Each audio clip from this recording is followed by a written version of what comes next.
including a bill to strengthen ties with the European Union. My ministers will also proceed with the introduction of digital ID. My government will introduce the Hillsborough Law to bring forward a duty of candour for public servants. My government will bring forward a bill to speed up remediation for people living in homes with unsafe cladding. Right, so today, King of England sat on a golden throne wearing a crown and read out 35 new laws that government plans to pass. 35.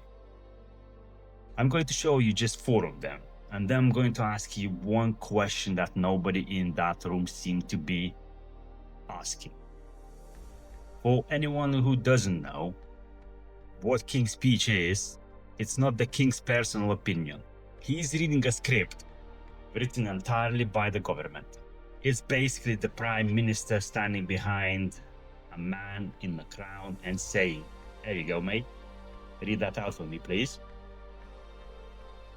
Now here is the context nobody's talking about. This speech was delivered today, 13th of May 2026. Not even 7 days passed since Keir Starmer's government suffered its worst local election results in living memory. Dozens of his own MPs are openly questioning his leadership. The party that won landslide majority less than 2 years ago is now fighting to survive. And the response to that, 35 new laws. Not reflection, not accountability, not explaining why the promises they made haven't been delivered. 35 new promises. Again, 35 new promises. So let's look at 4 of them, because I think once you see what I see, you'll understand why this matters. So the first one, listen to this. Including a bill to strengthen ties with the European Union. Now on the surface, that sounds reasonable. Better trade relations, lower prices, cooperation, all good. Okay? But here is the thing. United Kingdom spent years and billions of pounds trying to get rid of European Union. The entire argument was, we want to make our own rules. Millions of people voted for exactly that. It was called Brexit. Remember that? Because I do. What this bill actually does is begin realigning British regulations with EU single market rules, quietly through legislation, without a vote, without a referendum, without even a proper public debate. Now, I'm not here to tell you Brexit was right or wrong. That's not the point.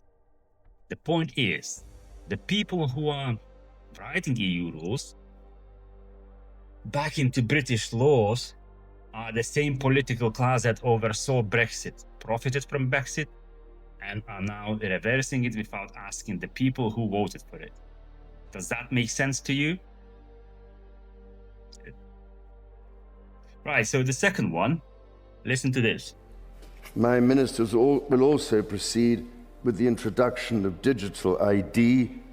Now, the United Kingdom has historically, and I mean for decades, rejected the idea of ID cards. There were massive public debates about it. It was seen as a fundamental overreach to much state control over individual citizens. That debate apparently happened and was resolved sometime between last Thursday and yesterday, because it's now in King's Speech. Point 31. One sentence. No debate, no referendum, no consultation period announced. Nothing. And the timing.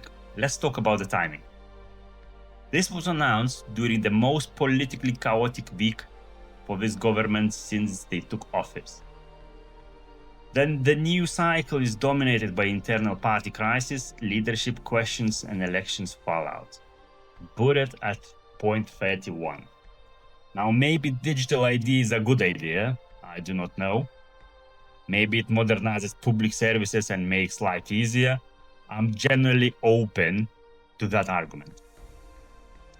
But the way you introduce the most significant change to the relationship between citizen and state in a generation is not point 31 of a 35-point speech during a political crisis. Does that make sense to you? Right, now let's go to the third one. Listen to this. My government will introduce the Hillsborough Law to bring forward a duty of candour for public servants. In 1989, 97 people were killed at the Hillsborough Stadium in Sheffield. Crush, disaster, families destroyed overnight.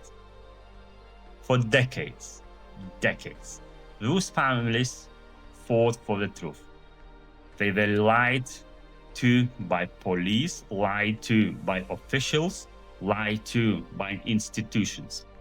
The cover-up was systematically documented and proven in court. Today, in 2026, the government announced the Hillsborough Law, a law that will require public servants to tell the truth. Read that again. A law requiring public servants, people employed by the public, paid by the public, accountable to the public, to be honest. That law did not exist before yesterday. For 37 years, there was no legal requirement for a government official to be candid when people died. And now it's being announced as achievement, a new promise, something to look forward to. I'm not angry at the families, I'm in awe of them. 37 years of fighting just to get a law that says officials have to tell the truth. The question I'm asking is, what does it say about every promise made before this one? That basic honesty wasn't legally required until now. The fourth one, all right? Listen to this. My government will bring forward a bill to speed up remediation for people living in homes with unsafe cladding. So just to remind you, on the 14th of June 2017, 9 years ago, Grenfell Tower burned down. 72 people died in their homes, in bathrooms, in a building wrapped in a cladding that investigators found was effectively flammable. Since then, it was revealed that hundreds of thousands of people across the UK are living in the buildings with the same unsafe cladding, trapped, unable to sell their homes, unable to get insurance, paying enormous service charges to manage a risk that isn't their fault. Today, the government announced a bill to, and again, I'm quoting, speed up remediation for people living in homes with unsafe cladding. Speed up. 9 years after Grenfell. Speed up. Right, I want to be fair here. This is genuinely complex. There are private freeholders, insurance companies, developers, all fighting over who pays. It's not simple, I understand that. But 9 years, 72 lives, and the best we have in 2026 is a bill to speed up things up. So when I hear 35 new promises, I think about the ones that came before them. This is your Outsider, and I will see you in the next one.